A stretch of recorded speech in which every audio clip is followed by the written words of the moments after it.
எங்க அம்மா தோசை ஊத்திட்டு இருக்காங்க. அது என்ன உங்க அம்மா? அம்மான்னு சொல்லு, எனக்கும் அவங்க அம்மா தான். ரீசார்ஜ் பண்ணணும்னு சொன்ன, பண்ணிட்டியா? இன்னும் பண்ணல. ரீசார்ஜ் பண்ணணும்னா கடைக்கு போகணும், அங்க ரீசார்ஜ் கடைக்கார அண்ணன்ட்ட என் நம்பர் கொடுக்கணும், அவங்க கிட்ட பேசணும். லவ் பண்ண ஆரம்பிச்சாச்சுல, இனிமேல் நான் பேசுற ஒரே பையன் நீயா தான் இருக்கணும். அதான் பண்ணல. நீ பண்ணி விட எனக்கு ரீசார்ஜ் 1 வருஷத்துக்கு.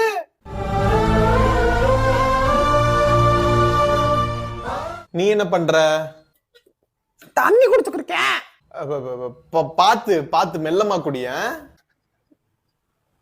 இவ்வளவு கேரிங்கான ஒரு பிஎஃப்பா? சரி, அம்மா கூப்பிடுறாங்க, நான் போறேன். போறியா? போறேன்னு சொல்லாத, விளையாட்டுக்கு கூட சொல்லாத. எனக்கு அழுகையா வருது. இனிமேல் நமக்குள்ள பேசும்போது போறேன், பாய், இந்த மாதிரி வேர்ட்ஸ் எல்லாம் யூஸ் பண்ணாத. போயிட்டு வரேன்னு சொல்ல.